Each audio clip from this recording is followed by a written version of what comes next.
meeting of Tuesday, May 25th, 2021 to order. Like to have a roll call, please. Jenny? Miss Judy. Judy, excuse me. Yeah. Mr. Keeler. Judy's doing, okay, Judy's doing that part. I got it. Okay. Jenny's running the technical aspects. Yeah. All Mr. right. Keeler. Here. Mary Ann Rose Grims. Here. Mr. Reiner. Here. Like to have a vote for the approval of the minutes of the April 27th, 2021 meeting. I'll I'll make a second. motion. Oh, Go ahead, Chris. I thought John was motioning. No, Are you making a motion, John? no, I was going to let you guys do that. Go ahead, Andy. I make a motion to approve the minutes from the April 27th, 2021 Community Development Committee. Can I have a I'll second? second.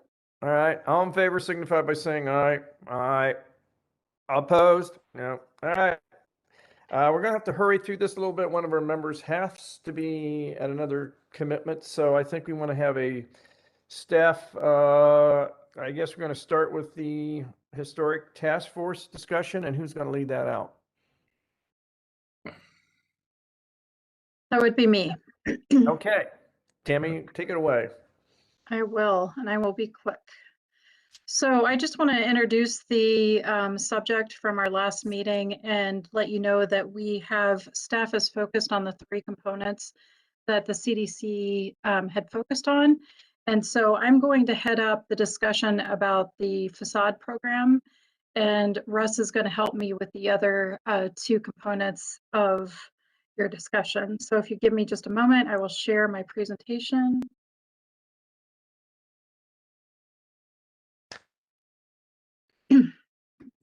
Excuse me.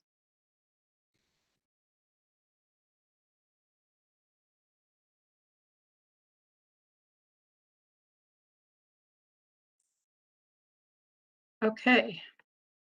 So again, this is a collaborative effort between Megan, our consultants from Squire, Patton and Boggs, Jennifer Rausch, and myself. The idea is to implement the recommendations of the Historic District Task Force. Again, we met in April to talk about it. We're reviewing investments that the city has contributed to the And Mayor Grims, I hope that we've compiled a complete list for you. We tried to make it in a logical format, one-time only expenditures, yearly expenditures, and seasonal expenditures.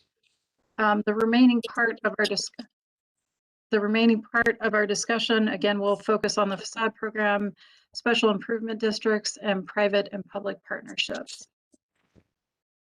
The city has previously implemented a commercial facade program, which we considered a successful program. The CDC expressed interest in re-implementing the program based on what our consultants have suggested we do to reinstate the program. It's a 50-50 match program with maximum expenditures, particularly for the city of Dublin, up to $15,000. And all projects need to be approved by the city of Dublin. Just some examples I provided in your packet. I tried to capture some success stories. This is specifically an exterior facade improvement at 133 South High Street. This is another type of project dealing with the sidewalk, introducing a nice wide brick sidewalk, giving an introduction to the building. We also gave you different programs that we highlighted. One that's quite similar to the City of Dublin, which is the City of Delaware. It's virtually the same program. It focuses on their historic district and only for commercial properties. We also highlighted Tiffin, which I would say is a slightly different program, and it only focuses on front facades of buildings. And lastly, probably the most expansive program that we could find was the City of Worthington, in which it's throughout the entire city, and it's based on any type of building, whether it's residential, commercial, or industrial. So we did consult with our attorneys to talk about reinstating the program. Essentially, they had suggested that we needed to go through an entity, whether it be a CIC or an SID, but a third party basically to implement the monetary distribution for the program. We have provided some more information in your packet. And again, we're willing and able to answer any questions about reinstating the program. The questions that we're introducing to the CDC, or sorry, to the Community Development Committee is a couple of different questions, whether we limit the program to strictly commercial development, excuse me, that we expand the program to allow for maintenance types of issues, that we only allow the scope to the historic district, and if there's any other funding mechanisms that we can provide to you to reinstate the program. And with that, I'm happy to answer any questions. Any questions? Andy? Yeah, so the first question I have is Delaware, Worthington, these other cities, Tiffin, do they have CICs?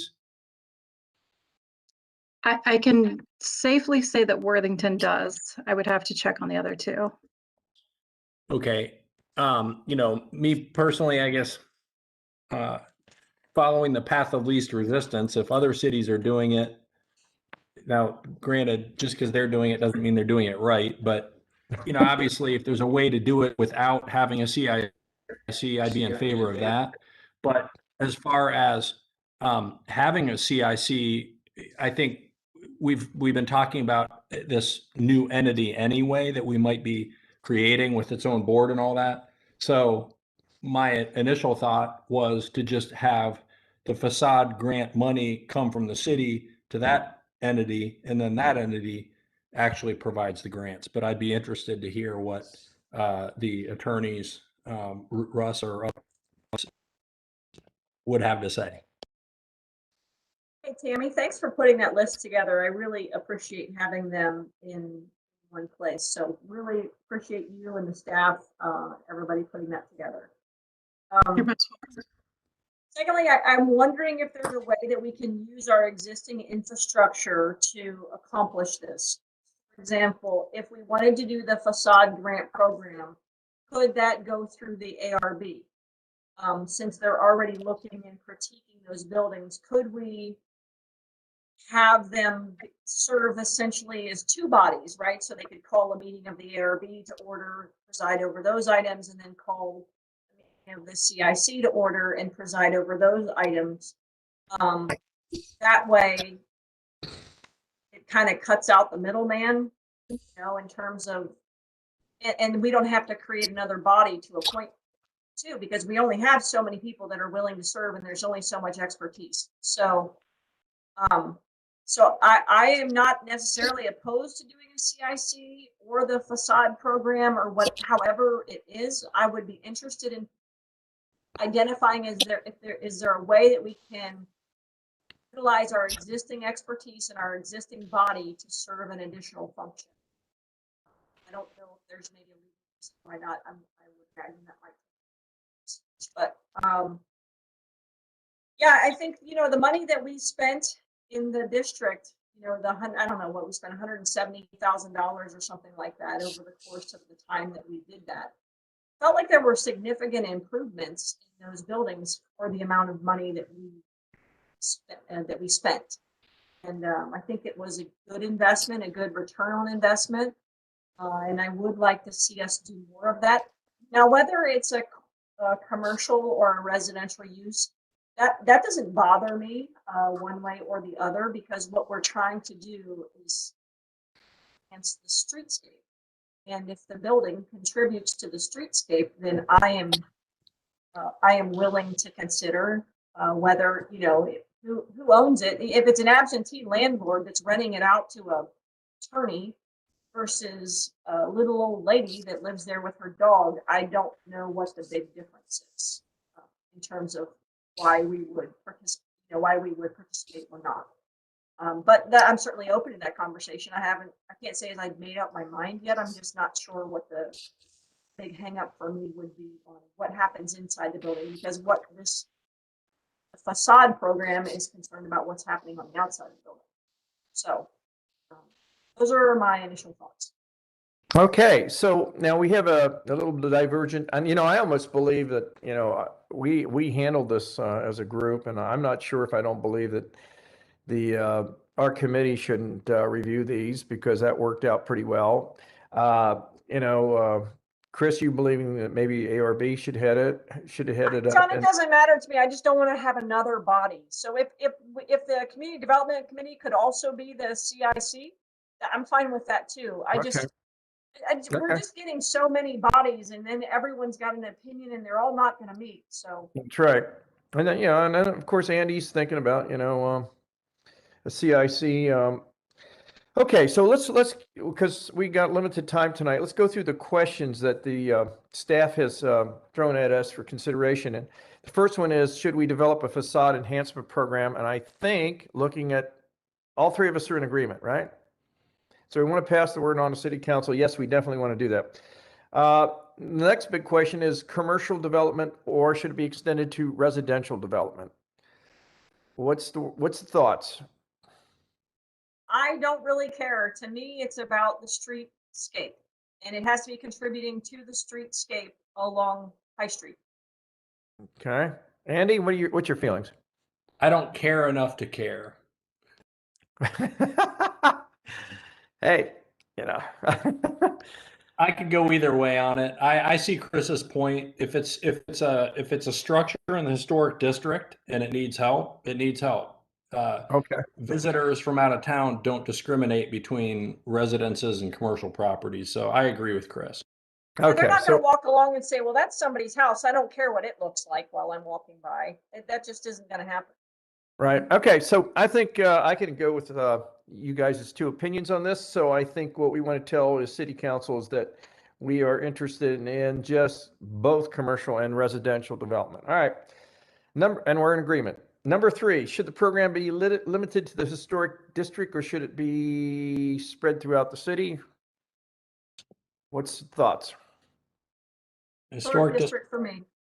Historic district too. Okay. We're all in agreement for number 3. You guys are really efficient, man. I love working with a team like this. Number 4, should the facade enhancement program be limited to building improvements, or should routine maintenance also be permitted?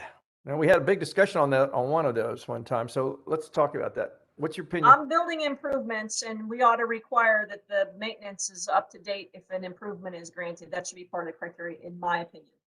Andrew? Same I thing? agree. I agree too, right? Yeah, our job's not to keep everybody's buildings or houses painted. I mean, we had a huge discussion on that one meeting. All right, so we can pass that on. Tammy, all right. What other funding mechanisms should be considered to supplement the city's programs? Is there any other funding mechanisms? I don't really know. I would only add that, and this just came up at a recent MORPC meeting, is they're adding through Ohio State University a grant writing specialist to MORPC. There are a lot of historical grants that are available that are kind of complicated to apply for, so people don't. And I think maybe we could look at the grant writing. So Ohio State's trying to get back to their land grant kind of status, and part of that is grant writing. Maybe we would engage them at some point in time in this conversation, and they keep track of all of the grants that are available through the state and different agencies. And Megan probably knows more about this than I do. And maybe we would just keep a ticker on those, and we would push them out to the historic district and give them a link of the MORPC grant writing opportunities, and maybe just make connections rather than be directly involved in other programs. Okay. All right. So let's go back to the original Andy looks like question. he has a thought on that, though. Pardon? Andy looks like he has a thought on that, though. My only thought, and I'm all in favor of cutting red tape and bureaucracy and creating another task force or steering committee or whatever. That all being said, I think there's like two parts to this. There's the, I guess, not governance, but the body, whether it's ARB or a new entity that is in charge of disseminating funds. And but so there's the funding part of it. So grant writing is part of that. But also, receiving contributions from donors, just donors around town that want to contribute to the cause. I don't think there's a mechanism in place today that would allow a private resident to make a contribution to this cause. So that for that reason, I feel like there needs to be a new entity. And then the second part of it is that person or committee lives and breathes preservation and the historic district. And you've got the Visit Dublin, which obviously does a fantastic job doing what they do. You have the Downtown Business Association. You've got all these different entities that are good at what they do. But to me, there's a hole there with respect to passionately preserving the character of the historic Dublin and having an actual funding hierarchy or mechanism that would allow various, whether it's grants or independent folks contributing and city dollars. I think that there needs to be a separate entity to allow for that. To take that one step further, Andy, I always believed, I was always shocked in the last 30 years or whatever it was, 20 years, 25 years of doing this, how right-of-ways, we were paying people for right-of-ways and they were very concerned citizens, and then we had to buy their right-of-way to run the bicycle trail through their property.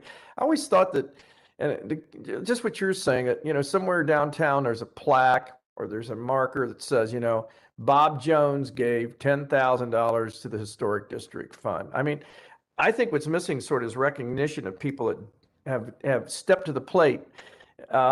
It was interesting to see how many people pretended that they were so into Dublin, but when it came time to, hey, do you want to donate that $13,000 right away for the bicycle trail in front of your house? They said, no, we'll take the money. And I always felt there should be somewhere there should be some kind of monument or something for the people that stepped up and gave away the cash for the common good. So that's very interesting. So, all right. Now, there's one unfinished item of business according to this. I personally think right now, I think that you guys did a good job in community development deciding whether these grants should be exercised or not. I don't know if we're ready to start a CIC yet. I am very familiar with the one downtown since I actually spawned it from running that beautification program down there. So I know about it. Or do we want to run it through ARB? So what's your thoughts? I mean, on a short term, would you be happy to let us still manage this program? And I agree. And well, let's finish that idea right now. Let's just go there. What do you guys think?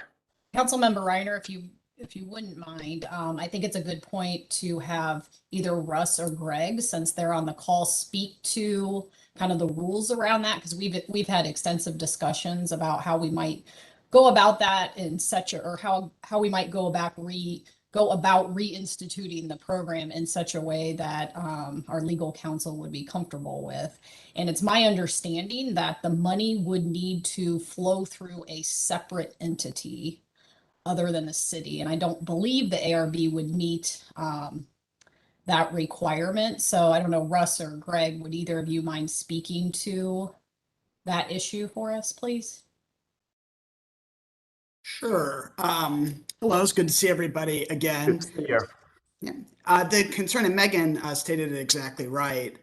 The concern would be if the money comes directly from the city, we would encourage there to be a direct job retention or creation requirement applied. And that comes with a whole list of additional challenges. I can tell you that in the city of Cuyahoga Falls, we had one of those. As the law director, I served on the loan and grant committee, and there's nothing more unpleasant than you think, well, what's the harm? We'll just say you have to retain 2 part-time employees, but then for some reason they don't. And now you're in a situation where you have to then try to claw back the funds, and it just takes you to a place where you don't feel good about where you're at. So I think that that's the problem with attaching an employee requirement issue. And then also, if you're looking at residential, it gets even more challenging or difficult for the city to do that directly. So that's why we would recommend, if there's not going to be an employee retention or job creation requirement attached, to use an entity like the CIC, or as you were talking about, the nonprofit board or entity that might be created, that we'll talk about here in a moment, that you might be interested in helping be a part of creating in your downtown district. I don't know if Greg has anything to add, or Colleen looks like she raised her hand. Well, Yeah, I just wanted to add too that, sometimes it's the property owner that's coming forward with a request for the grant to make the improvements because the property is vacant. So there can't be a job requirement because it's an empty building. And because we require the property owner to be the one applying for the grant, more often than not, they're not related to the business that's inside. So for them to commit to jobs for a company that they're not running, they're just housing, it gets a little gray. Colleen, Okay. Megan, everybody, could we use the HDBA as that entity, that pass-through entity? Or does it have to be new? it does not have to be new. I mean, the idea that we had with the CIC was, we currently have the CIC and we would just need to have council pass a resolution expanding the authority of the CIC. So we thought that that might be the easiest mechanism. What are your thoughts, Russ, about HDBA? That's the Historic Dublin Business Association. Is it a nonprofit organization, I assume? Yes. I mean, I would want to look at their bylaws and their structure, but I mean, it's something you could definitely explore as an option if the city felt comfortable working with them for on the program. And Does Russ, the what city are- have- If we already have the CIC, that's fine too. I'm just trying not to have another body. I don't know who else we could appoint to these things. yeah. I mean, there's only so much, Right. because this isn't, this isn't CSAC, right? You don't want just people who have a preference on where you put the trash cans in the park. This is a different level of expertise. Yeah. It's And that important. was kind of why we were turning to the CIC. The other thing that we might need to talk about, though, is since the CIC was so narrowly scoped when it was created, the board was limited to city staff and city council. And as we expand the role of the CIC, we might need to have we should have the conversation about whether the board has the correct composition. Whether we should include others from outside of the city on that board. But we could talk about that in a separate conversation. We're just trying to identify options for how we might go about implementing this in such a way that council is comfortable. Well, Andy, what's your comments? What's your thoughts on this? So, Russ, Megan, anyone can jump in if I'm off base, but I don't see a CIC as being an extension of the city. It's a completely separate entity. There may be an appointed city council member or something, but to me, it's almost like creating another Dublin Arts Council. It's its own thing, and we collaborate, and we may be able to fund them. I'm not necessarily offering up any more than what we've already been doing for the facade grant program at the outset, but I think that would be a nice start. And then in addition to that, there could be some private funds that could potentially pay for an executive director type person. We have a lot of really bright people around the city of Dublin, some of which are newly retired, and they want to have something to do, and especially if they live in the historic district already, they may be prime candidates for this. And these are people that have been C-suite executives and companies in and around Columbus, so they know the power brokers. So that's what I envision, and to me, it's not going to obligate us to much of anything. In fact, if we simply delegate the dollars to this organization and say, these are dollars to be used for facade grants, then it's incumbent upon them, their board, to decide what constituents in the historic district receive those dollars. That's just, I don't want to obligate ourselves to any more, again, bureaucracy or, staffing or anything like that. I So, feel Andy, pretty if I- confident. I'm sorry, go ahead.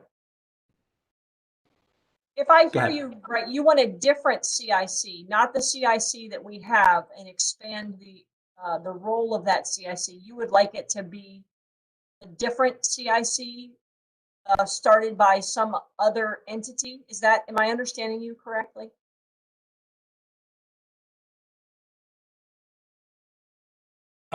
So this meeting and the notes for this meeting that I read leading up to this meeting, this is the first news I've heard of a CIC in existence.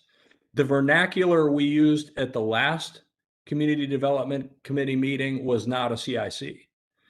That is not the vernacular you use to describe the Over the Rhine neighborhood and the Short North organization.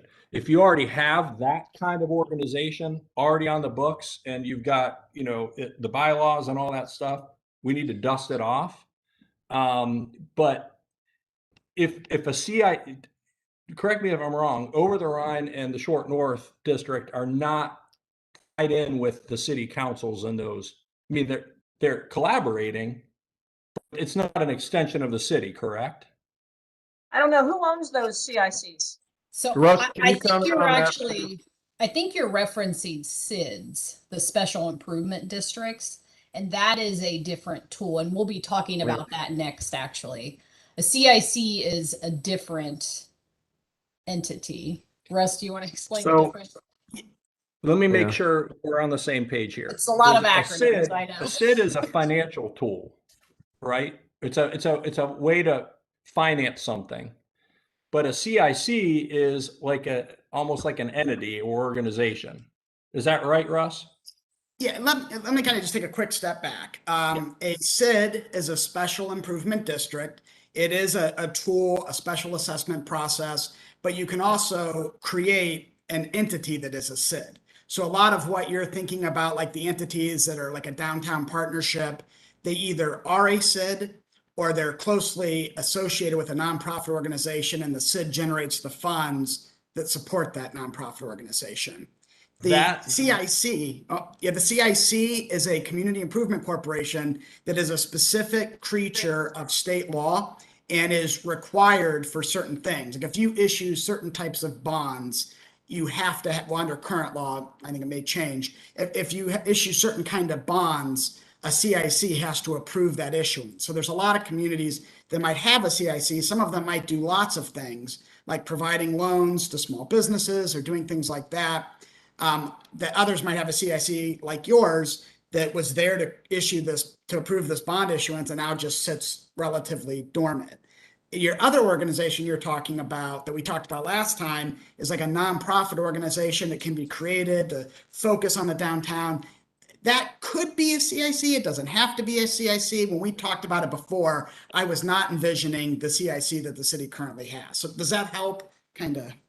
Councilmember Taylor, I can share some legislative files from a few years ago when the CIC was created for the purposes of the bonds with you so that you can read about that after this meeting if you'd like. Okay. That's fine. I guess this is heading in a different direction than I had envisioned, and what I envisioned may have been way off, but a CIC bonds, that's real municipal city stuff. And I didn't envision it like that at all. I envision it as a nonprofit entity that collaborates with the city. It's got its own governing body. The city does not write the rules for this nonprofit. And that's actually the next item on the agenda. We'll be talking about that in depth next. The only reason that we're bringing up the CIC is in the context of the facade program. And it's a mechanism that we currently have in place that we could run the facade program funding through relatively easy. Okay. not. All right. All right. From what I can ascertain here, it looks like Megan and the staff have sort of the CIC thing put together. I think they're wanting to head in that direction. So, I mean, is this what we're recommending to our fellow council people? Is this what you want to do? Or are we okay with this, Andy? Or would you rather This do it isn't how I would do it. I would not dust off the CIC for the purpose of facilitating the facade grants. Okay. Because I think Russ said that the city can't have ARB receive funds to then parse out, right? So I don't know. Again, I've already, based on what I've thought about and envisioned, the CIC is not it. But if that's what the consensus is, that's your recommendation for the facade grant alone, the CIC is the most streamlined and efficient mechanism to get this thing going. I'm on board with it. That's what you're saying, Russ, really, for our situation, for just Well, the facade program. What I'm saying is, once we get the entity that I think, the councilman's talking about, that would be a perfect place for the facade program. I think the reason the CIC is coming up now is it exists today. It's something that with minor adjustments, you could start the program more quickly. Do I think it's the best option long-term? I think it depends on the decisions council or the committee makes on the next topics and where we ultimately go with those. And maybe it would make sense to circle back on this. Does that make sense? That's what I'm thinking. Why don't we move on to talk about, let's go ahead and talk about the nonprofit and the SID concepts, and then maybe we'll be able to see the entire picture. I think that makes I'm sense. always screwing up a meeting. No, Doing great. it's like acronym alphabet soup that we're talking about. Go ahead, Russ. We got, let's see, it's 32 minutes after the hour. This one guy's got to be out of here in 28 minutes, so we got to get to another All right. subject. So, I'm going to share my screen if that's all right. yep. All right, if you guys can see it. And I am going to fly through this, if that's all right. Okay. Again, we're talking about public-private partnerships and special improvement districts. What we're going to do is provide some specific examples of public-private partnerships and special improvement districts. And as we work through them, I'll kind of talk a little bit about the differences and how they work, then some general considerations and questions. And as we go through each, I have the links to their websites because I think it's really helpful to visit their websites and kind of see some of the stuff they're doing in their own words. And I'll note that each of these, there's a million different ways to do these things. You're going to see with each of them that they're designed for the specific needs in that district. But I think it gives a good insight into the kind of things that we can do and give a sense. The first one I'm starting with is the Downtown Columbus Special Improvement District at Capitol Crossroads. As you can see, it was founded in 2001. It has 500 commercial and residential properties, and it's the core 38 blocks of downtown. There's another SID in downtown as well, but we're just talking about this one right here. Just to give a sense of the 2020 finances, I threw up their total revenue at a little under $4,800,000. This does have a SID connected, so there are special assessments on the property owners. Those property assessments generated the $1,763,000. And if you're like me, I would have immediately done the math of, okay, there's 500 owners. Here's how much the special assessments are. What is that per owner to kind of give me a sense? Now, it's based on value of the property. It's based on footage. So this is not what they would be paying, but just to kind of give you a sense, it works out to about $3,526 per business. If you just take the number of businesses versus the total revenue. The other revenue sources, this is not all of them, but to give you a sampling of where they are collecting money, they receive over $2 million in different grants, 320,000 almost in voluntary contributions, and then the rest of it is earned income through investments and other things that the organization makes. I wanted to point out, like, who are the people that are voluntarily giving additional money to this entity? It's kind of what you would expect. It's the city, it's CODA through a partnership, the Ohio Police and Fire Pension Fund, which is located in that area, their headquarters. So they're doing that as a property owner, the Greater Columbus Convention Center, Franklin County, and then Huntington Bank. are the people that are contributing. So then the question is, what are they doing with that money? And these are the priorities and services that that community or in that district has thought and prioritized for them. First is safety, including escorts, bike patrols, wellness checks on, senior residents, cleaning and beautification, leaf removal, snow removal, planters, flowers. There's a homelessness challenge that they've identified in downtown. So they actually have a homeless outreach component that assisted 99 people in finding housing or temporary shelter. And then 2 events that are, again, they thought were important.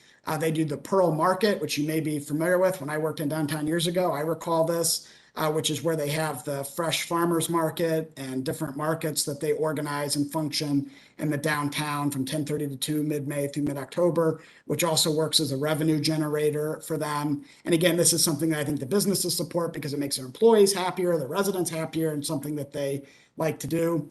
And then CPAS is another program that they have that they fund that's a partnership with CODA, which again, the goal and you can see why landlords would support this, to work with CODA to try to increase office leasing without having to address the parking challenges. So it's kind of a tool to address a parking issue that they've identified.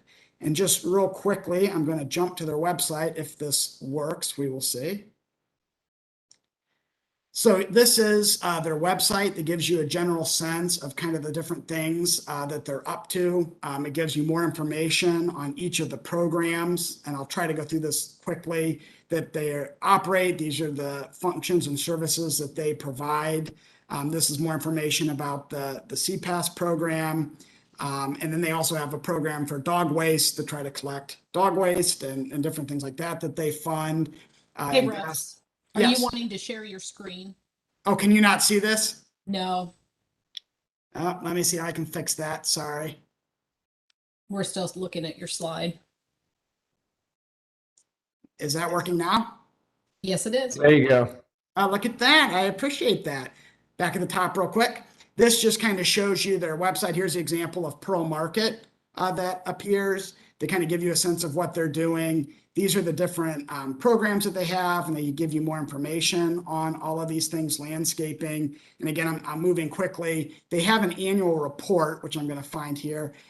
If you have time, you click on that. It gives you more detailed financials of their funding and kind of how they operate. So I'm going to close this and hope that my PowerPoint comes back. All right. So can you guys see the PowerPoint now? Mm-hmm. Perfect. All right. This is the Short North Alliance. The Short North Alliance itself is not a SID. It is a nonprofit organization that serves the business owners and property owners in the Short North Art District. And here's a quick summary of its finances. And as you can see, there is a SID, the Short North Special Improvement District, and that's where they receive $479,000 of their total revenue of the 1.3, almost 1.4 million. That is through special assessments. And then you can see where they generate the rest of their funds is through events, promotional projects, grants, loans, other income, grants specifically targeted for public arts. That business owner contribution is probably misleading because a lot of the business owners are probably attending those events and promotional things and are giving in addition there than through the special assessments. And then you can see how they spend their expenses, mainly running programs, and of course, overhead costs and additional fundraising costs. Wow. These are the items that they prioritize as their commitments that they want to highlight. The gallery hop is I just mentioned that because it's really well known in the Short North. That's a program that they help operate. And then just real quickly, and again, I apologize for going so quickly, but I know we're on a tight schedule. And can you guys see the website now? Is it loading? It'll be in a second. Perfect. There it is. So here is, this website that kind of talks about where they, and I know you guys mentioned an opportunity to make contributions. Well, here's exactly that. Here's a spot where someone can go make a contribution if they like the programming, they like what they do, they want to get a membership. Here's where they have the staff, and I was also going to show their board members here.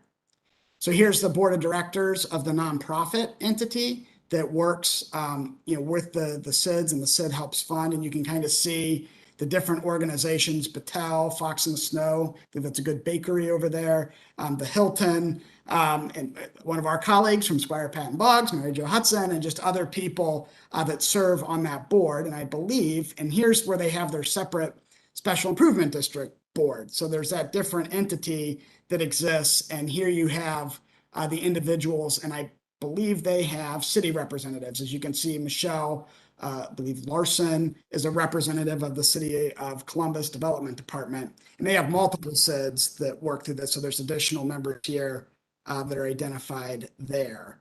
So, and again, I apologize, I'm moving quickly. There's an annual report there that you can also see more information on all of these items that they prioritize and different programs that they have. Uptown Westerville, this does not have a SID. This is just what we talked about in terms of a nonprofit organization designed to bring people together to focus on, well, here's their mission, to strengthen and beautify our unique uptown while fostering vitalization, historic preservation, and a sense of community. Because it doesn't have a SID, it's overwhelmingly supported by just donations and sponsorships, and they focus on community events and historic preservation. And I'll go to their website real quick to kind of give you a sense. So here is, their homepage where they're talking about predominantly, here's all the events that they're running. I will warn you now, I already checked the Uptown Cookie Walk is already sold out, so we're not going to be able to participate in that. They did catch my eye. They also have, who their board members are, and again, you'll see when we look at this. Here's their mission, and they list their board members. You got your area of commerce, the university, different businesses in the area. The public library has a presence. Visit Westerville. The city of Westerville, one of their council members, the school board has a member, different private entities, and the city's recreational department. Now, one thing I'll notice on this, when you go to sponsorship, because again, their funding is coming predominantly from donations, you see they have to work on that, advertising that, getting people there, and then they have different levels of sponsorship for different events. And so this is their approach to fundraising. So when you think about would an entity like this work, you want to think about who pops into your mind when you think about who would be our presenting sponsor for an event in Historic Dublin, who would be interested in doing these kind of things and thinking that they would be important. One thing I will bounce back on just to make a connection, the one that we just looked at in the Short North, like one of the examples that they gave of a recent expenditure they made was updating the lights and the things that go over the road. And I thought about the Historic Dublin report or the Historic District Task Force, and they talked about gateways and things like that. So those are things that the Short North SID does. But back to this one, and you can see there's just different sponsorship levels. There's high level sponsorships, and it goes all the way down to like lower level, like just community memberships and things along those lines. And also, it gets people involved through volunteer opportunities and things like that to help people organize design. And one other thing that I believe they have here that I think was interesting, they have a historic plaque program where this is something that they've done where they've identified certain historic sites within the area, identified them, provided plaques and paid for those to then, express the history and help people interact more with the history of Westerville. So I think we're back to, can everyone see the slideshow again? All right, yep. Perfect. And now this is downtown Cuyahoga Falls, which I could talk about all day, but I promise you I won't. Again, it was started in May of 2018, developed with the city and the National Main Street Center of the National Trust for Historic Preservation. You can see that's our mission statement there. It's dedicated to revitalizing and sustaining historic downtown Cuyahoga Falls and its riverfront as a vibrant destination by promoting economic development and enhancing our downtown for residents and visitors. And I will show you our website here. One of the slogans that was identified with this area is "the fun flows here." Obviously, that's playing off the river that's in the downtown historic area. And then as we look at this, we go to about, the downtown partnership, and there's donation opportunities. We'll start here. And scroll down. You have your mission statement, your executive director, which is an important part. And when we talk about funding and who that person would be. And again, there's not a SID with this project. This is all donated by donations. And the city does contribute. The city contributes $37,500 is how much the city has contributed for 2021. And that's the total amount the city plans to contribute, at least as of now. This is the board members. These are all local businesses within the district, including the Ward 4 councilwoman. Most of the downtown is in Ward 4 and Ward 2. So both of the local councilwomen are on the board. And again, these are predominantly business owners, and then the mayor has a seat as well on the board. And I wanted to show, when you talk about recognition for people that have sponsored or things along those lines, and this is an area where they have a lot of events in our downtown. Again, you can contribute online as they encourage people to support the events and different programs, local businesses. I'm sorry, I'm looking for the list where we talk about who all has joined. And again, these are like lower level memberships where downtowns can join for lower amounts and they get, certain levels of recognition and things along those lines. There's a member form. And here we identify all of the current members so they get recognition for being members and, different community members as well. And then for the businesses here. Sorry, it's in the wrong spot. Here we are. This is a neat thing. And these are the kind of things that you think about, that they develop that you then show the companies in the district to say, why would I pay for this? Why would I contribute to this?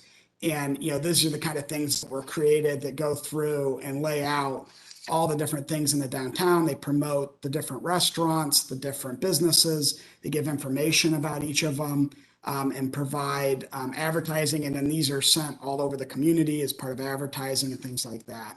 So the other thing that they also did recently that I was going to highlight, but I'll just explain it real quickly. There's a historic markers as well for this area, and they're interactive with your phone. So you can do a historic tour of the downtown. It shows you the different buildings, gives you the history.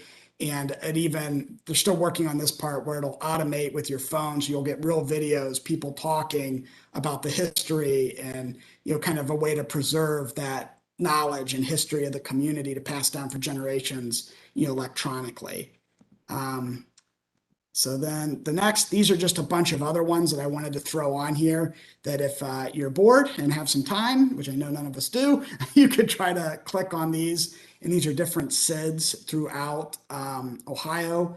Again, each one is very different for the specific needs of that community, but their websites are all pretty good. And these are, I know, bigger communities, but the bigger communities tend to have the budgets to have better websites with more information.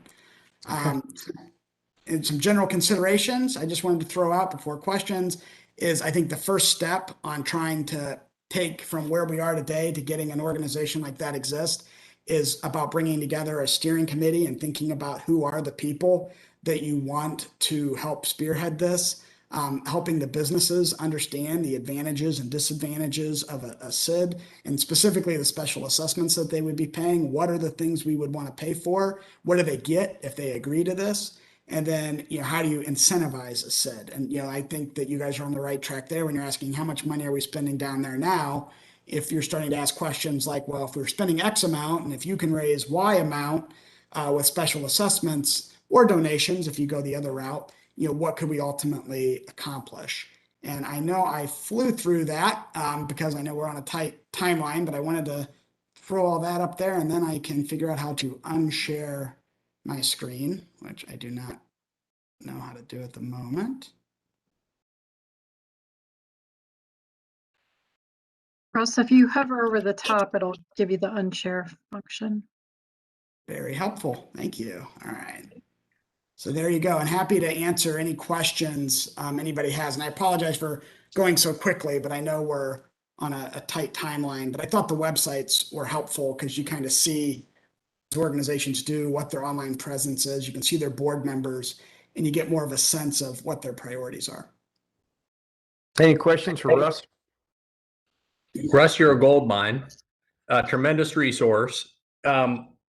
I guess where my state of mind is right now with the facade grant program, if we want to get that back up and running quickly, if we've got the CIC and it'll work in the short term, why not explore that? I see the SID as maybe a next step beyond that, just evaluating it to see if it makes sense. But thinking big, I really believe the nonprofit entity is the direction we want to head long term. That's just in my head what the downtown historic district needs. There's certainly a ton of overlap between what these nonprofits do and what the Convention and Visitors Bureau does, the Historic Dublin Business Association.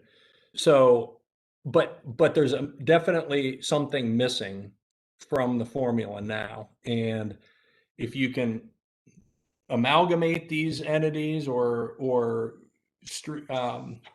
kind of restructure one of them to try to emphasize preservation and accepting grants for preservation and all that kind of thing, whatever gets the job done. But to me, the Short North Alliance and Uptown Westerville have got what I want, what I'd like to see, and it doesn't have to be paired with a SID, but it could be. My 2 cents. If I could add, I'm sorry. Go ahead. If I could add one thing to that point, it's a good one about there's a lot of organizations and there's overlap. One thing we encountered, we have in Cuyahoga Falls, there's a very active Chamber of Commerce. And you can imagine there would be a lot of overlap between a Chamber of Commerce that actually is located in the downtown and this kind of a downtown partnership. And one of the things I recommend is you take the organizations that you think might overlap and you kind of include them in the steering committee so that first and foremost, they don't view them as a threat or a competitor for funding, and kind of look at them as a collaborating entity. Because if there's stuff missing and they're not doing it now, you're not taking away from what they're doing. You kind of can collect together and get a lot more done. So I think that identifying organizations that have a stake, trying to get them at some level of involvement in the steering committee is sometimes helpful and prevents misunderstandings or conflicts down the road. Right. Chris, comments? No, I mean, I agree with Andy. And John, you can attest, historically, it's been incredibly difficult to fundraise in Dublin. Yeah. Dubliners are extremely generous with their time and their talent, not so much with their pocketbook. Now, I don't want to be I don't want to be the wet blanket, because I think dreaming big is good. Our Arts Council struggles in fundraising. Everyone that tries to raise money in Dublin struggles, even when they have a great product. And John, you've seen it at the Arts Council over and over again, right? You have. Right.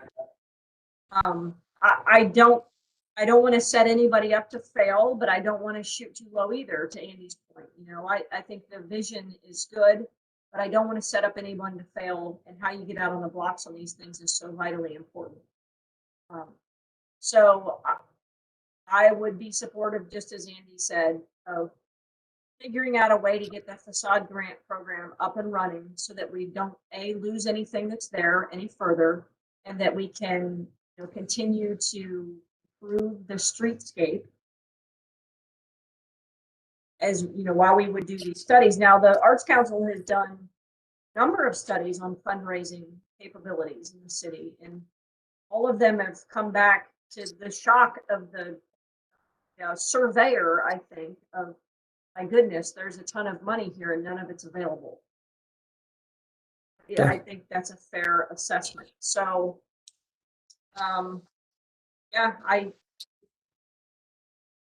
I wish we could do some of those really creative things too. Many people have tried. That doesn't mean we shouldn't. I'm not saying no, but we have some work to do to ramp up. Well, thanks, Chris, and thanks, Andy. And I agree with both of you. So I think the CIC is what we're going to have to start with, and let's see if we can convert that over to a SID later on. One other item that I just want to cover real quick is we're at 50% on the improvement up to $15,000. Of course, the project's approved by the City of Dublin. Does anybody want to change any of that, or is that sort of the tools we take into this? We okay with that? It worked in the past. I think it's fine. Okay, all right. You know, Chris? it kind of goes with the Beautify Your Neighborhood grant, you know, that hopefully they come in with a $80,000 project, right? We throw 15 in it and they throw in another 65. So Okay, I think we've given, hey, Tammy, we've given you a lot of, we answered your questions and what the staff had asked us, and I think we're squared away, aren't we, Tammy? Yeah, you've hit the highlights, so I appreciate it so much. Okay. Well, I think we're going to have to move on. Again, Russ, thank you for that wonderful, I mean, we got to spend some time looking at all this and digesting it, but it was very, very informative. Thank you. And thank you, Megan, for your input, for helping direct us in this endeavor. So we're going to move on to our next topic, which hopefully Andy will get to say something before he leaves because he has 4 minutes. Jamie Green and Dublin 2035 is coming up. Councilmember Rayner, would you mind, we actually had an update from building standards staff. Would you mind if we took care of that and then moved into 2035?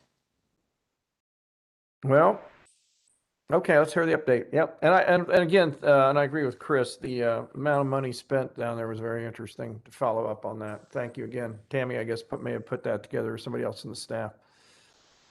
Go ahead, building standards. Thank you.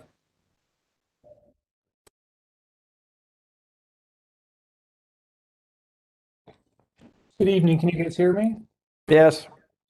Thanks. This is Brad Fagrell with I'm the Director of Building Standards. Nikki was kind enough to host my slides and go through them for me. Thanks, Nikki. Why don't we go to the next slide? Wanted to show a little bit about how my office is broken into, made up of 2 different sections. One is inspections on the left. One is review services on the right. So basically inspections obviously has all my building inspectors and front counter staff. The review services, all my plan reviewers, and I have some contract plan review. We contract some of our fire review out with Washington Township fire reviewers. And then we have our a couple of architectural reviewers who look at our bigger projects like Bridge Park and Amazon. Next slide. The building staff is 6 inspectors, 7 plan review and review services staff with two permit technicians, and then the 3 contract plan reviewers. To give you an idea of our volume of work, I have some stats down here below. Like I said, we did it in 2020, 750 residential commercial permits, over 1,500 over-the-counter permits, which basically are supplemental permits associated with those 750. So if someone wants to do, they have to pull a separate plumbing, mechanical, or electrical permit for each of those other permits above. Over 1,500 rounds of plan review, over 3,225,000 square feet of constructed space, and we performed over 10,000 building inspections. In 2012, we started using electronic plan review system. We call it ePlan system, and it's actually a company called Project Docs. And it obviously really proved a lifesaver during the pandemic. We basically, it improves our level of service to our customers. It allows concurrent plan reviews. So multiple reviewers can be working on the same set of plans at the same time. Promotes accuracy. It's got the capability of actually, when they submit a new drawing, it'll actually compare the last drawing and tell us if anything's been changed. So even if they say, oh, we didn't do anything to the plans, it'll actually highlight areas where walls are moved, doors are added, things are taken out. So it's very powerful. Plan reviewers can access these their submissions immediately. Plans get submitted right away, and they get a notification that the plans are in, and so they can be reviewing them anytime they need to. Applicants can submit them 24/7, so they can submit them on the weekends, at night. We have them ready for when we come in the office the next day. We can track our plan reviewers' performance and their turnaround time. So obviously that's a positive. We don't have to lug around hard copies of plans, which can be huge. And once the project's complete, we don't have to go through the process of microfilming hard copy plans and getting those into some kind of storage microfilm or so on. And then also saves money shipping plans to our contract reviewers. Don't have to ship them back and forth. Minute somebody submits them, they have access to the plans immediately. And then also green is good. Obviously, we're saving trees. Also in December of 2019, we switched to the Acela software program for our electronic front end of our plan review, our applications and fee payments. So we had a few months to get up and running on that. And then, like I said, the pandemic hit. So that was another great thing that we had. So we basically went all electronic, except for our inspections. And it really worked well. Like we said about saving money, this is the old system. We have a system like this right now over in planning, sharing these file cabinets. We have to have something like this to store microfiche for our old plans. And when people want to find something, we have to look up some numbers in another program and then go over there and pull out the little slides and try and make copies of them and share them with them. So basically all of this is going to eventually go away. To try and get all these existing plans into the system is going to be about $100,000. So we're trying to work on maybe whittling away at that. But all our new plans and so on do not have to go through that process at all. Next slide. Typical plan review setup, 2 monitors. Our plan reviewers can look at their plans on the big screen and go through all their research and other smaller documents on the other screen. So that's kind of how we're set up. Next slide. Here's an example just about how much easier it is rather than like say this is like one of the Z buildings on High Street, 7 stories, 4 stories of parking, 2 stories of retail and restaurant, 375,000 square feet. If you look down the bottom left, 721 drawing sheets and 441 documents. So, and the 441 documents, each document could be 100 pages each, like a spec book for air conditioning or for different things. So you can see the amount of paper. And then when we do multiple reviews, they'd have to resubmit multiple copies of all of that every time. So this is absolutely just, the greatest thing ever. So that's why we've developed it since 2012 and it's really useful. Some events you might not think we're involved in, obviously like the golf tournament coming up, Memorial, we look at all the tent structures, platforms, bleachers, generators, power usage. We have to do plan reviews on there and our staff goes out and inspects them and make sure they're constructed and safe and there's the right appropriate engineering with all those. 4th of July, we do the stages and the lighting structures and all that stuff to make sure that it stays up, it's strong. If a wind comes up, it doesn't fall on somebody. And same thing with Irish Festival, stages, tents, generators, electric usage. So we kind of do all that behind the scenes to make sure that the events are safe. Next slide. We have a few metrics. I only have a couple more slides. A few metrics that we track. One is our commercial residential building permits issued. This helps me monitor how many inspections staff we need. We keep track of obviously all the information. So we need to understand, the actual quantity of work that we have. Next slide. Another one we look at is square footage of buildings. So size is very important in the permits. You can't just go by number of permits because obviously one residential deck is one permit and one Bridge Park building is another permit. So you can't. There's no one-to-one correlation. So number of permits tells you something, but it doesn't really get you staffing and amount of manpower that you need to work with. Next slide. We also track our average plan review turnaround times. We track our standard that we have set is 14 calendar days on our initial submittal and 7 calendar day turnaround time on a resubmittal. The Ohio Building Code allows us up to 30 days, which is not reasonable, but I mean, that's their limit. So obviously we're way ahead of that. And as you can see in the numbers here, our average days over the last couple of years have, been better than the 14-day goal that we have. A few of the larger projects we might agree with the architects to turn to 21 days on the initial submittal when you have like 400 sheets of plans to review. Next slide. Like I said, we're real proud to be involved in a lot of great projects. Like I say, these impressive final results. Here's obviously everyone knows North High Street projects. Next slide. Dublin Methodist Hospital expansion. It's a beautiful building inside. And then everybody knows all of our Bridge Park with all its unique features, and you can see in the bottom right and then even the igloos on top of the roof of the AC Marriott. So those actually get in the newspaper too. So,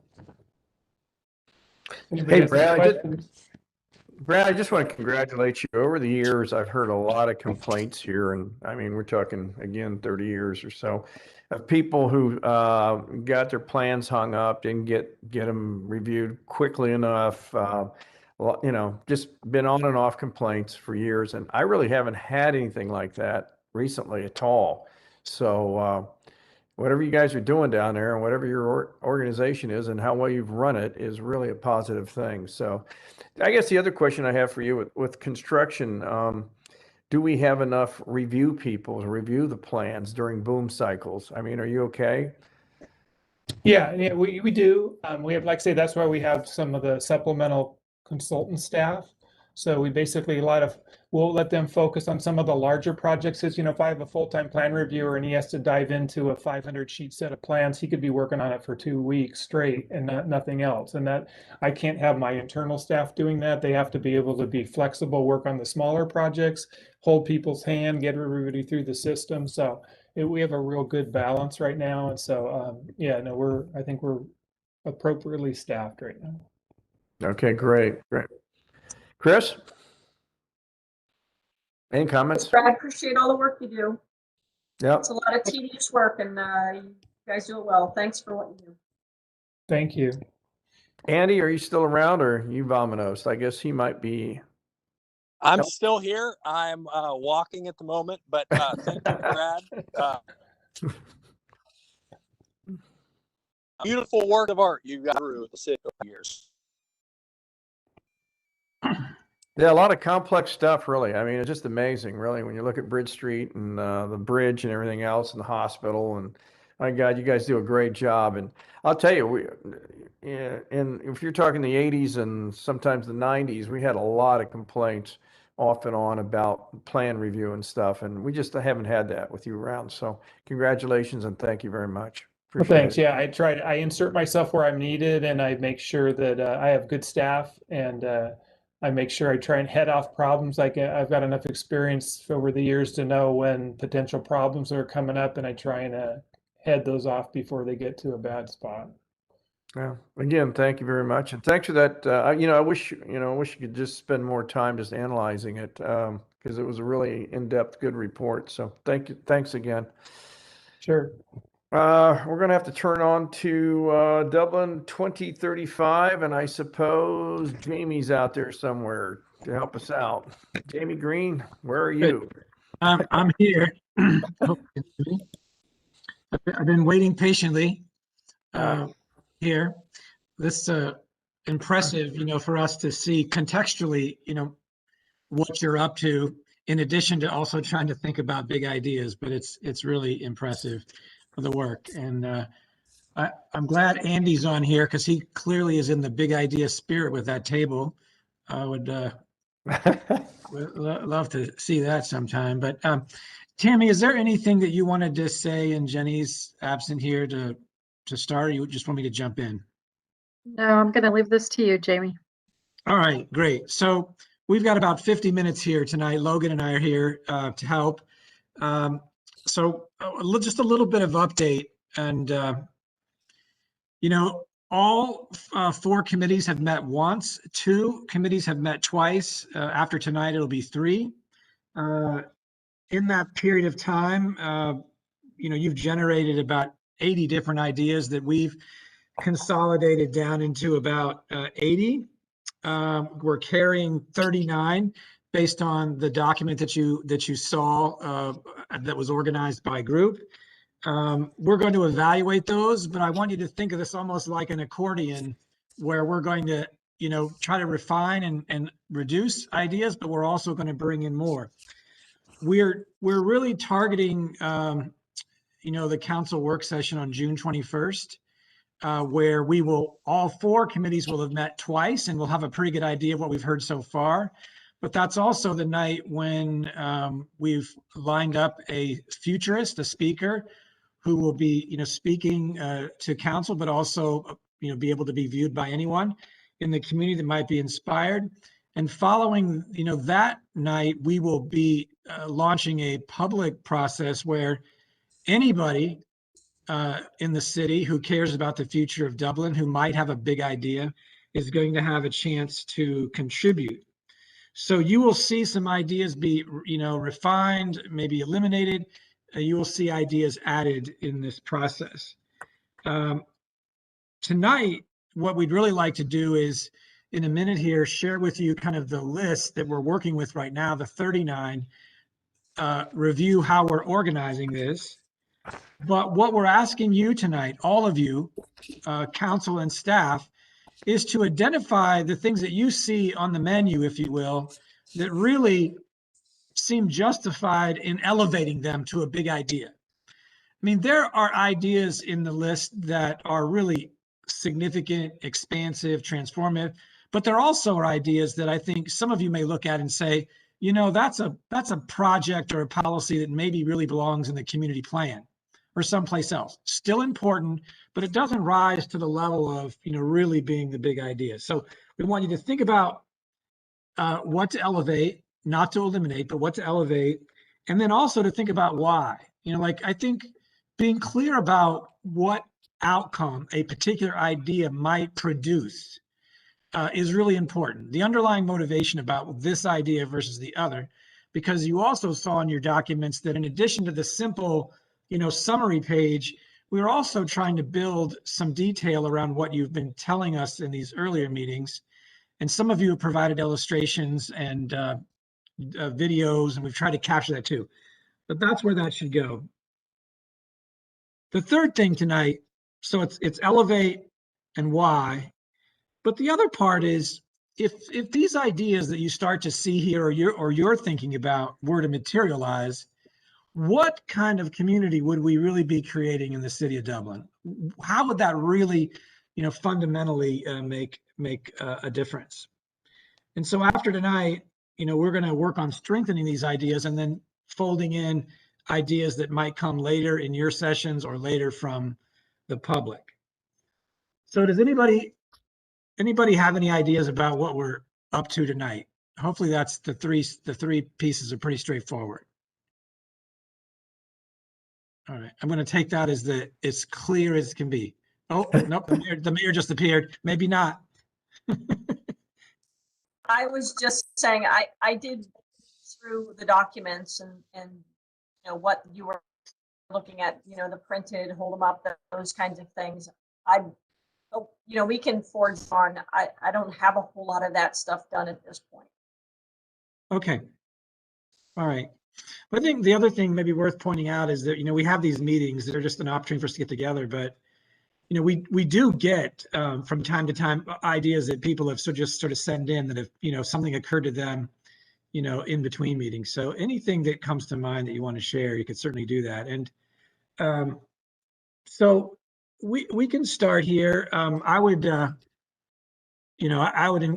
I'm sure you guys are all still spending plenty of time on Zoom, but if you are so inclined to turn your cameras on, that would be great. But if not, I will get over it. So John or Mayor, anything that is, anything that you see in this, oh wait, before that, hold that. Go ahead, Logan, and pull up yeah. So this will be we will be referencing. So, you had 8 in your category that are here, and these are color coded in a way that I hopefully are straightforward, to you, that the economics is green and the quality of life is red and your land use is blue. what Logan tried to do here was show you where multiple committees actually had a very similar idea. And there's No. some of these where there's good alignment across all, three. And I get there's at least a case where there's four. And then we made some assumption about maybe where some of these ideas really reside. So if you look at your list right now, the dark blue, those are ideas where other people are interested in them or have something to share or contribute. But we think that like 2, 3, and 5 are really your committees, like sort of leadership in those particular ones. Now, we were challenged in the quality of life group to, some of these, they're really important ideas and they're almost big ideas, but they're not completely big ideas. And so there is some logic in taking like 2, 3, or 4 of these and actually bundling them into something that would be pretty significant. So we haven't really done that yet, but if you have an idea like that, you should put that on the table. So back to the question, and I see Andy's back with us. Looks like he's given up walking for a car or something, but are there items that should be that you're looking in your list or anywhere else on the list for that matter that you really think should be elevated? They're clearly big ideas. So Jamie, I do have to go, but I thought I saw a link or something where we can email our thoughts to you. Yes. So, there are a number of ways that I could actually get it in your hands. I could print off this color-coded pretty display that you have, and I can basically like circle things and combine them, or I can just put it in an email to you and say, I think these 3 topics can be combined into one big idea, and that sort of thing. Is that appropriate? Perfect. And if Andy, while you're doing that, marking up is really great. If you could also, as you do that, if you could put just a few bullets about why, why you would elevate that, what kind of outcome would it produce that would really motivate you to support, a particular idea. So the motivation is really important. Happy to. Great. Okay. I got to run, guys. I apologize. My Hey, son thanks, has Andy. Thank you. my son has a choir concert, so I got to run. But take care, guys. All All right. right. Thank you. Thank you. Bye-bye. Bye. So, John, are there things on here that really are obvious to you? Well, I actually got some things to add. I mean, back to quality of life. But I was wondering about the pedestrian-only district in the city, which got no backing. But actually, it's really the same as many cities in key locations throughout Dublin. I mean, it's really the same thing. And then under infrastructure, I think we ought to put a Voyadoc. Muirfield should have been a no-light drive-through road. I mean, my original planning for that was there's no stoplights. You get off the freeway and you drive all the way to Glick Road and keep on going until. So there is 2 shopping centers, east and west there, and we have been talking about traffic circles, which we put 3 of them in a row. And I don't know if that was ever really going to work with the amount of traffic there. And if we had enough room. And then, of course, we've got insurance guys building down the corner, which also changed a whole bunch of the stuff as I watched this being developed. I was wondering if we shouldn't just have a Voyadoc where you come in off the freeway, you have a right-hand turn lane to go into the shopping centers, or you cut underneath the Voyadoc, and the 2 it's continuous traffic. It'd be really progressive thing to do. All right, when you think about Upper Arlington, you go up Henderson Road, it sort of has that kind of feel too. And then the bridge across Metro Place at 270 would be really important too as another connector. So these are new things that aren't on the list. Hate to keep jacking this thing around. Other things I liked was the resident ID cards, which is relatively simple. Internet active digital events, I think, are very important. I think I sent you a video on that. I don't know if you got it. Came from Wien in France for public gathering spaces.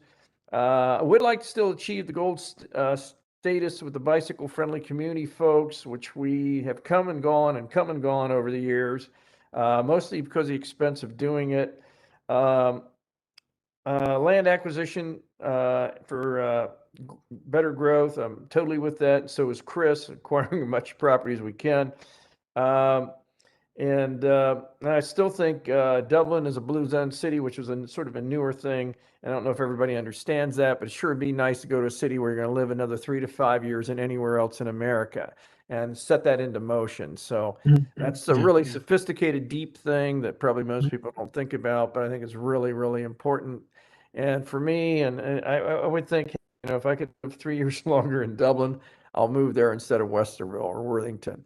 Right. So those guys are so sharp up there. They know what they're doing and they know how to channel this thing. So, which requires a whole bunch of things, everything from diet to exercise, everything else. So that's my list of this list. Yeah. So that I feel is really, really important. Yeah.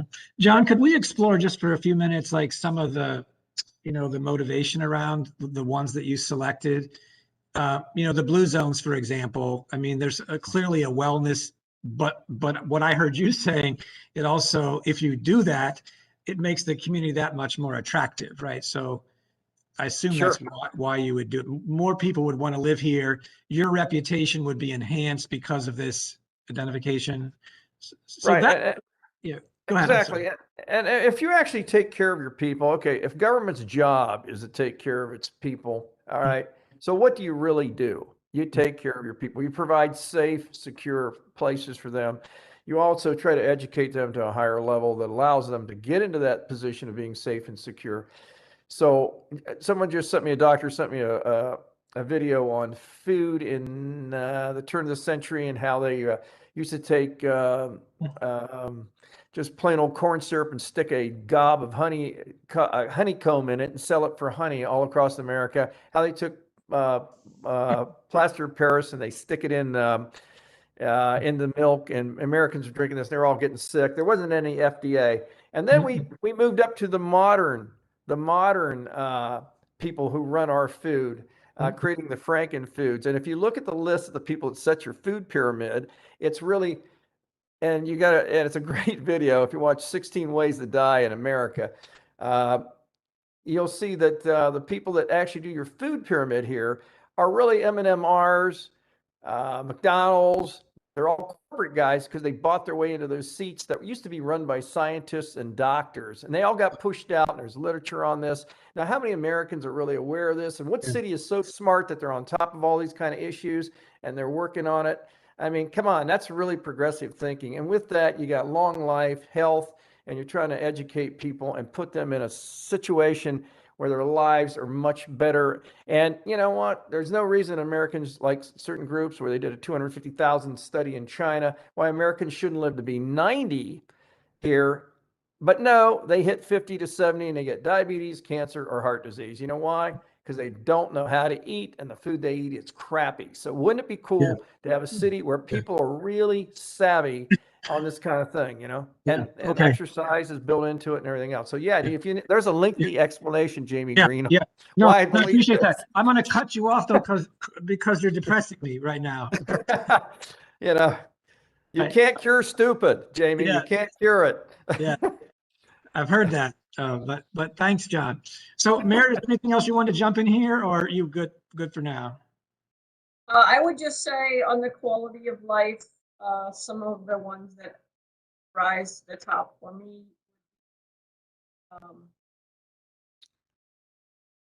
Something about the regional partnership complex for supporting community sports services. I think we are reaching the point where we are having so many hotels and things now with our declining business travel and declining people in business. I think it's, in order to be economically feasible, we're going to have some additional draws into the city in order to keep those entities afloat. And my second one on that would be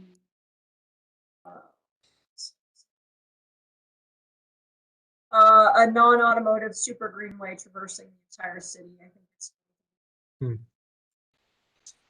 outside and in nature, and the things John spoke of. I think that is that under infrastructure. Certainly, am interested in high-speed multimodal mobility terminal. I think that's for us long-term success as well as we become more. First of all, they're all good, and they're all good big ideas. Yeah. But we can't do them all. So Right. I'm just trying to highlight a few that maybe we could pull off that I see being important. And number 9 is sustainable energy, self-sufficient city. I think we have a lot of work to do in Right. terms of Right. sustainability, production, and all of those things. Probably Yeah. saw the Chase put the solar panels over top of older parking lot in Claris. Yeah. 2 million Um, square feet of office. That's commitment right there. Right. Toolkit for supporting investment and revitalization. That's going to be, there's no end to that work because Right. every day everything in the city is getting older and one day closer to needing vitalization and Right. investment. So Right. that would be my pick there. And again, I don't disagree with any of these. I'm not Yeah. discounting any of them. I'm just trying Right. to raise the ones I think that are Right. that I see most on the horizon. And I would send her land use, a new tax structure supporting local land development. I think that's going to be Right. land acquisition and annexation tactic, and also as a defensive tactic. Yeah. No, and I think that's the spirit I think that the staff team, is looking for is we do think these are all good, viable, solid ideas. And so it's the idea of how to elevate and not necessarily, eliminate at this point. But if there are things that are really, really catching your eye or that just match up with what you think is important, that's what we're trying to sort out here a little bit. What about the staff teams? Like, Matt Ehrman, I assume that you're going to concur with the mayor on that regional partnership for a sports complex. Is that fair? Yeah, not to be a broken record, but yes, I was going to echo Chris's thoughts on that. I do think, in my opinion, in this changing world that is changing so fast every day, I think our biggest strategy is land mass, and setting us up for that future when we know what we're going after. Because right now, I don't know exactly what that is. Right. Yeah. If I had my way, we'd buy every parcel in the city that was 10 acres or bigger. That is a big idea that's not on our list. It's a good idea. It's a great idea. That's what I would do. Yeah. I'm going to concur with that big idea. Yeah. Colleen, and I talked why about that just today, actually. Yeah. Oh, there seems like there's alignment here. Colleen, while you're here, are there items that you see in this list from your point of view in the city that you just think like these are the 3? I don't, it could be more, but 3 things that are really the big ones that we just got to deal with. I mean, joking aside, the land comment I know is probably not specifically on the list that way, but I think land acquisition for economic development purposes is really, really important. I'll also agree with Matt on the large sports complex. I think that's an important piece for economic development as well, because it ties into tourism and people coming into our community and leaving their money behind. Yeah. Come on, Colleen, your kids play sports. Let's go. They're graduating. Yeah. We're done. Yeah. I don't need those soccer fields anymore. Yeah.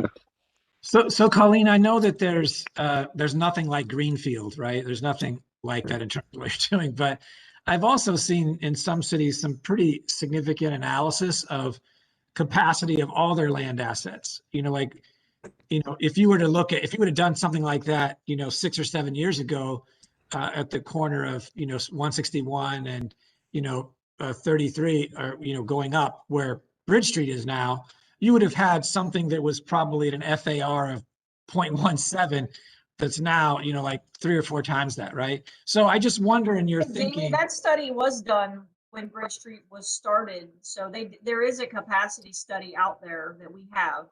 For the whole It's- city or it's- just that area, Mayor? It's the entire Bridge Street district, which, Yeah. you know, Oh, is sure. 270 to what, you Yeah. know, 270 to 270 essentially. That's in Dublin, and it's, you know, Emerald Parkway to south of Okay. 161. Okay. Yeah, I guess, and that's great to know. I was thinking, you know, if you're looking at, if the city's now beginning to look at like this limits of what you're actually able to annex and grow, you know, the only thing you can do besides buying, you know, the 10 acres and what's available is to think about how your land is being utilized right now. And is there intensification scenarios over time? And what does that look like? And anyway, I just wondered if that's part of your thinking besides just Greenfield. You know, it is. I mean, we're spending some time looking at Metro Center. There's some infill opportunities there. So there's some potential for redevelopment of older structures that have struggled with, you know, some vacancy issues.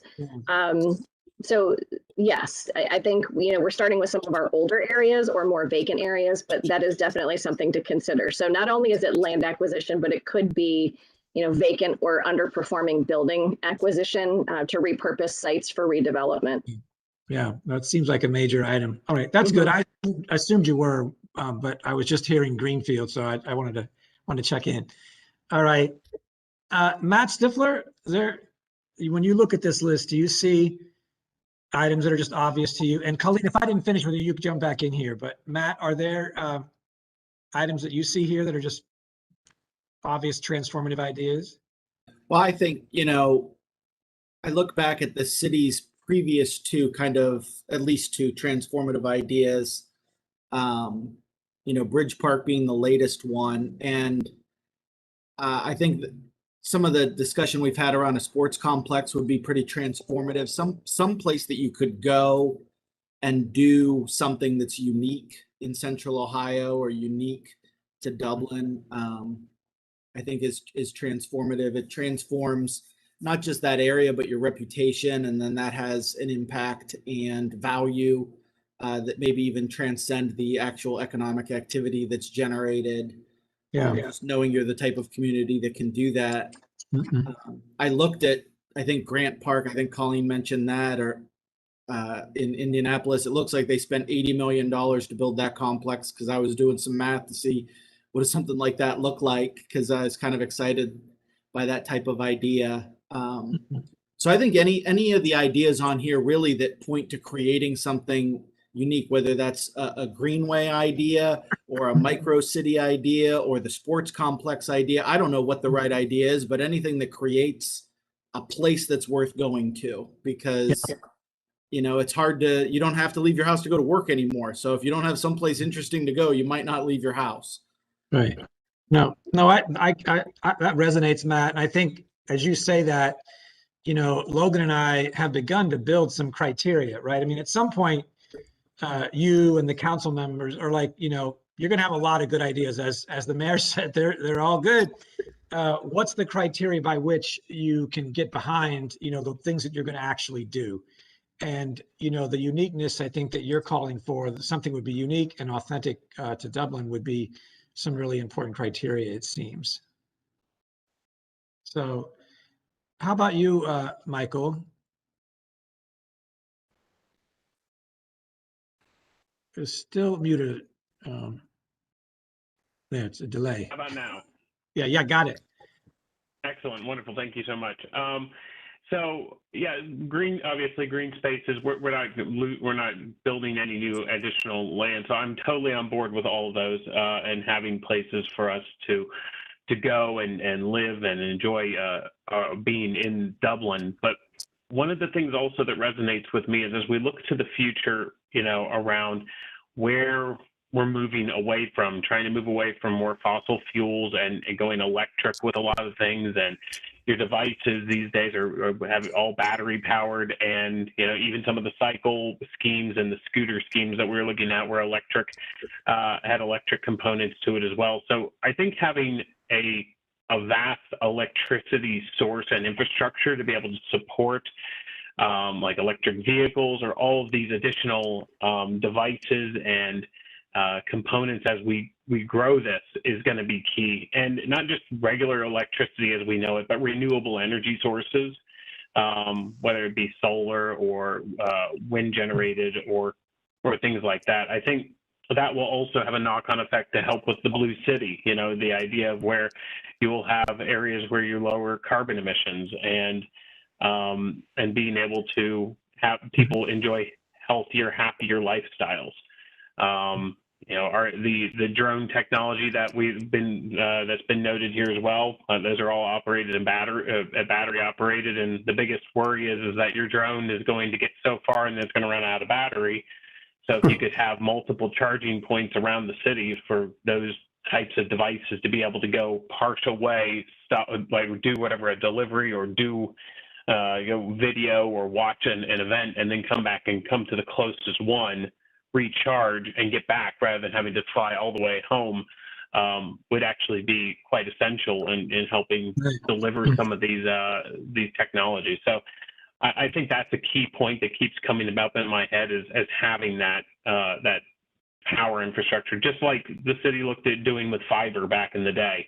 It would really kind of leverage the city of Dublin to have the great infrastructure that it has today from a technology standpoint. Oh, great. That's a big one right there, and certainly would be a distinguishing attribute to your community. Thanks, Michael. Megan, did you have something or some things on this list that you really, think are obvious big ideas to elevate?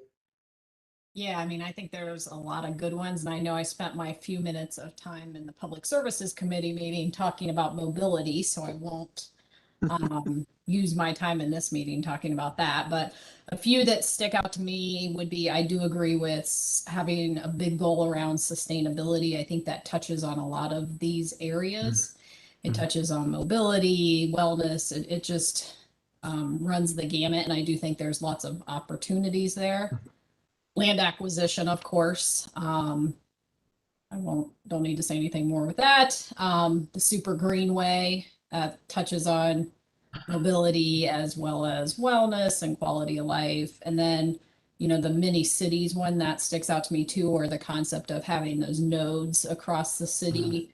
That once again, it hits on economic development, housing options, mobility, and quite a few of these different categories. So those are the ones that stick out to me the most. Yeah, that's a pretty compelling list. On the sustainability issues, Megan, like it feels like there's some obvious reasons why that would be important to the city, but I mean, could you just like share your point of view on why that would be such an important idea, like, you know, strong implementation of sustainability initiatives? Well, I just think it serves the greater public good. And like I said, I think it touches on a lot of different aspects and categories here, including, you know, wellness, mobility, and things like that. So it's just really important. And I think it's a high priority focus of a lot of our residents.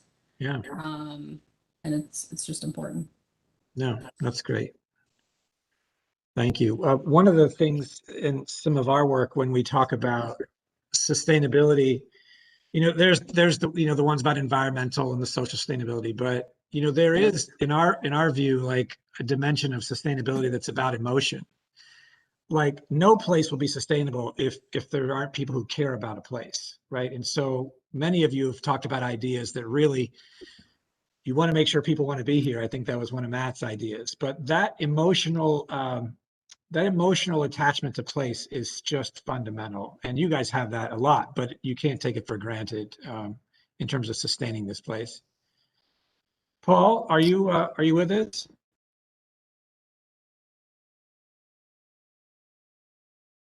I am.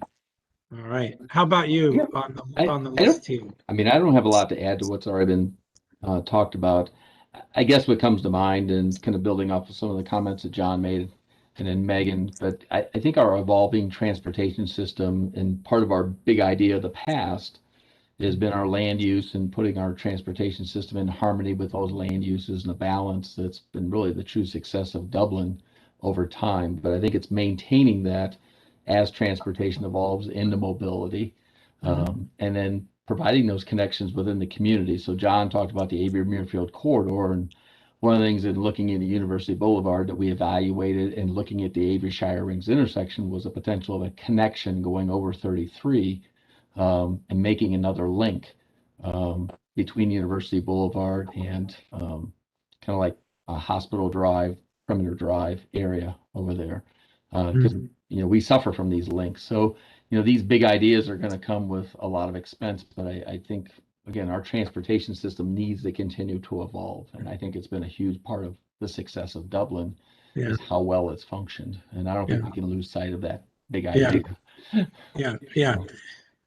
I think, Paul, there's some things about, like, if you take your transportation system as a whole, right? Like what you guys have built, like that as a system is really pretty amazing, right? Absolutely. What you've been able to do.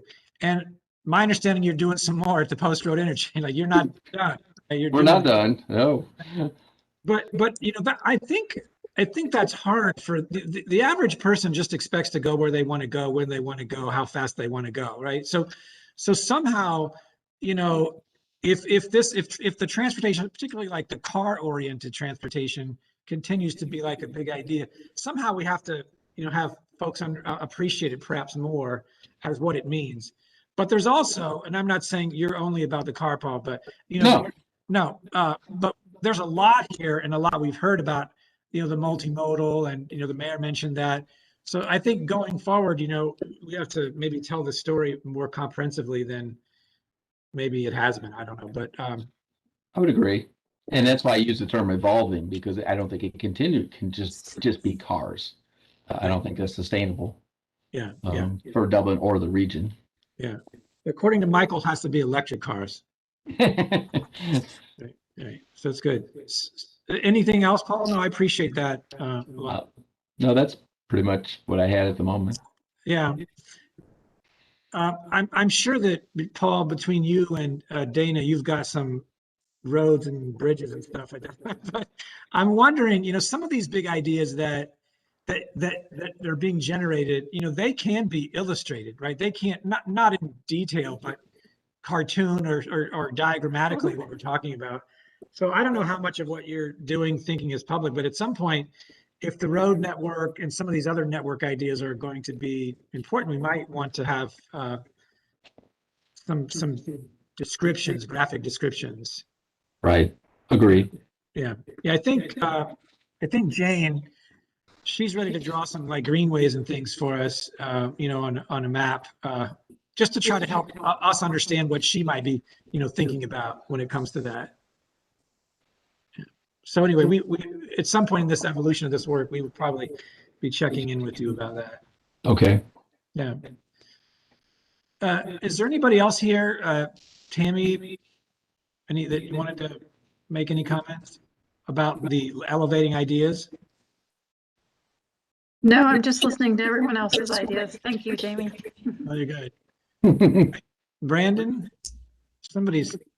Sure. Yeah, I just wanted to mention that I think what's neat about this process is that what I'm hearing is coalescence of a lot of these, even if we're not putting direct words to them, into big ideas. So when we talk about buying all the land over 10 acres, that strikes in my mind something we talked about before about looking at alternate ways of funding the city. If we become a landlord, maybe we don't sell land or give land in economic development deals. Maybe we rent land.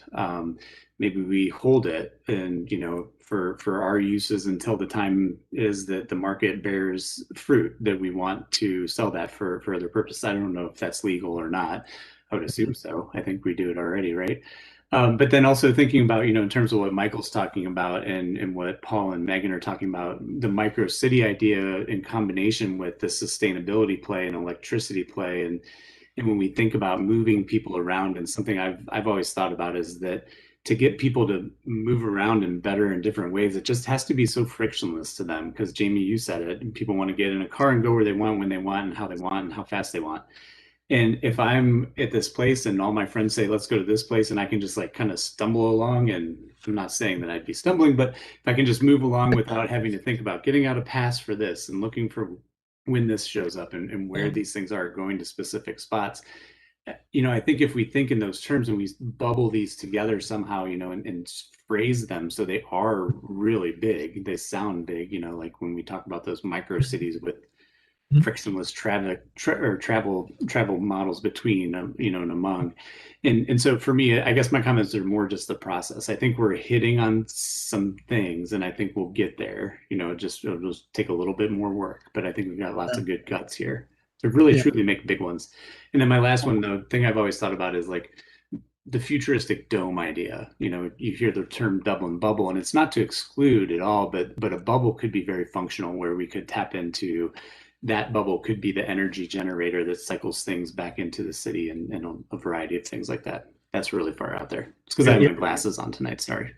So you were talking literal bubble there. Literal bubble, really big one. Yeah. It's a big idea. Brandon, that is a big idea. All right. Thank you, Jamie. Great. So anybody have anything else they just wanted to comment on about the elevating notion of this? The comments have been great so far. I'm just curious, just want to make sure before I move on to this other question.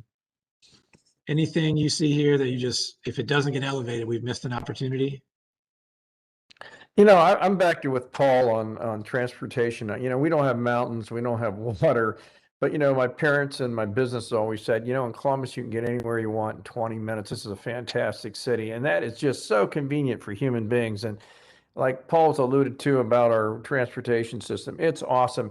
And in P&Z, and I don't know if we still do this, but nothing's worse than going down one of our 2-lane country roads and somebody's turning left and you're stuck waiting for them to turn left. And pretty soon you got 6, 8, 10 cars. And we always pass the law that you build a development, you have to put in the right or left-hand turn lane so the other cars can get around you. And that is just so nice to move around a city that, that happens in. Those kind of circulation things happen in. And we've been very blessed that way because we have country roads that are scenic, but we've also forced the developers to put in the left and right-hand turn lanes. But nothing's worse than getting stacked up in traffic, and we all hate it. So, and then the introduction of the traffic circles here for this region and all these other things. So, it's all about keeping people moving, and then they're happy in short little sprints of wherever they're going, and without traffic snafus. And that's why transportation is really a key to this. So, totally with him. Great. And left turns are still our practice and our policy. So left turn lanes are. Yeah. No, it's great, because everywhere else you go, you end up getting stuck. I mean, I love it. And that was something we came up with, in the 1980s. No more of that crap. Nope. Yeah. So I heard a long time ago that the traffic engineers, they really don't care if you drive on their road. They just don't want you to turn left. Like that's okay. Drive all you want, just don't turn left. That's it. Don't turn left. Yeah, exactly. All right. So we have just about 10 minutes left here. I know that early in this process, before Logan and I got involved, you guys had had some other conversations about what was important to the future. But we've been at this for a few months now, and I've not really heard a lot about like what it is if we were to implement some of these big ideas and do all the good work you're doing right now. Like, what kind of community would Dublin be, in 2035? And so in the other meetings, we got folks to give us just, 1 or 2 key words, and Logan and I are going to try to string some of these together. But you don't have to figure out like the whole paragraph description. But if there's 1 or 2 words that if we really continue to do the good work that the city's doing, some of these elevated ideas that you've talked about were implemented, what kind of place would this be? So a characteristic, a word or 2. Be a community of choice. Community of choice. Was that Matt? Community of choice? Yeah. No, that's for business, for residents, for everyone. Yeah.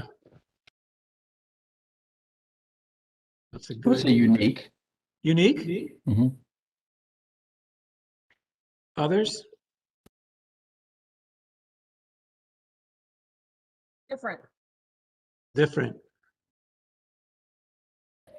And I might even go so far as to say distinctive, because I don't think there's too many that compare to us.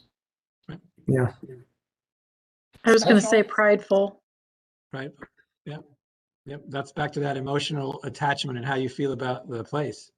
Yeah. Um, You know, it is home too. It's the emerald slippers. You want to click them and get your butt back here summer and winter because the place is so cool. And I spent a lot of time in New Albany and Arlington helping people laying out projects. And I'm thinking, why in the hell do you even live here when you could live in Dublin, Ohio? And you're building a $4 million house over here? You're nuts. Yeah. And that's Okay. how you feel about this place because it's so damn well planned and so well put together. And people work so hard over the years to make this special. Right. And it's really amazing. It's an amazing city. Yeah. We should add humble to this list. Well, I'm joking. I think I'm joking, John. I think it's more about confidence, right? Yeah, and it's the quality of life here is just so extraordinary. I mean, it is just amazing. I'm over there all the time and I'm landscaping maybe 10, 20 million, $1 billion houses. And I'm just thinking, why the hell do you even live in New Albany? Or what are you doing in Arlington? Or what are you doing in Worthington? It's ridiculous that you're living here. But you can't say that to them because they're so invested in their new project. But you say that as you're breaking the speed limit to get back to Dublin. You gotta love the place. Yeah. Michael, did you have a word or two? Yeah, the one that keeps coming to mind is idealistic. Mm-hmm. Got it. That's the one that I feel that really fits everybody's comments all together. Mm-hmm. It's just that you're happy, you want to be there, and you want to.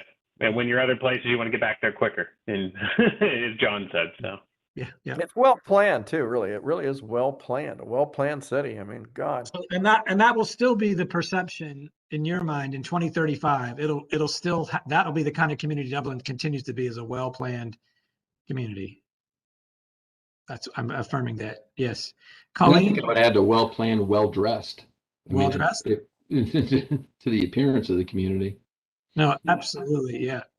So these are all things important. Like we just can't take them for granted, right? What kind of place will this be in 2035? It'll still be this well dressed, confident place. Colleen? I mean, it's more than one word because I can never get down to one word. But I like to be the benchmarked community. I want everyone benchmarking against us because we're the top of the mountain. Yeah, right. And if that is your your vision for this, you behave and you do things differently than if you didn't feel that. So that's good. It's very consistent with the community of choice that Matt threw out there. And back to Colleen, well funded, because if you don't have money, you can't do everything these citizens want us to do. And we can do it here in this city. It's amazing. And other cities are just sucking wind. They just don't have enough money to do the things that need to get done. I mean, barely surviving some of them. So we are well funded, and I hope we are in the year 2035. Yeah, well funded. I would only caution us that we have a lot of work to do. We have a lot of work to do. Yeah. This is not. Yeah, There's this plenty is of room. Plenty of room for improvement. Yeah. All right. So, Brandon.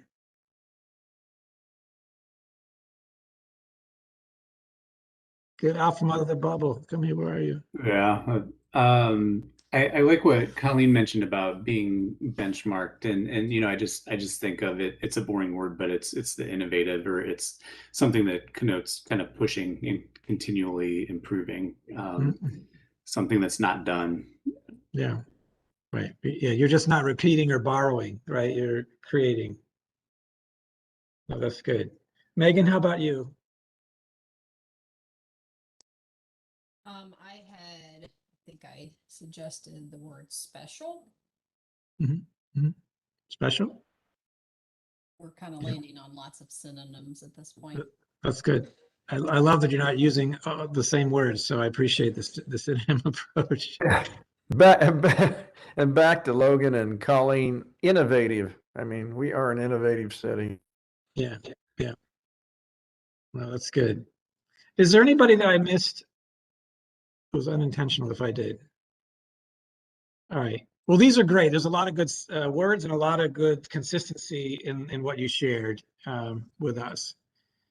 So, John, we're about 5 minutes. I didn't know if you have anything else. I hope you didn't have much, but yeah, as I mentioned earlier, there is a program being put together for the 21st of June with a futurist that, you know, he's going to spend some time with the staff to understand what we're up to and understand a little bit about who Dublin is. And then is going to deliver, a presentation to all of us with the idea really stretching so that if we're going to be innovative, if we're going to be creative, if we are going to be sustainable, we might gain something from that sort of insight. And then there will be an effort we're still working on right now to get the general public's involvement in their ideas. And so we'll be inserting that into the mix as well. So Tammy, I don't know if you had anything else from the staff team standpoint or on behalf of Jenny, but I'm done and I really appreciate all of you tonight. No, just preparation for the June meeting. I appreciate it. Okay. Great. Thank you, John. Oh, no, thank you. Thank all of you for your efforts. We are in a really wonderful, blessed situation here. Trust me, if you travel around, you gotta love this place. So let's all have a good night and hope you grab a meal and get some rest tonight. So this concludes the Community Development Committee meeting of May 25th. Thank you all. Good night. Good night. Thank you very much.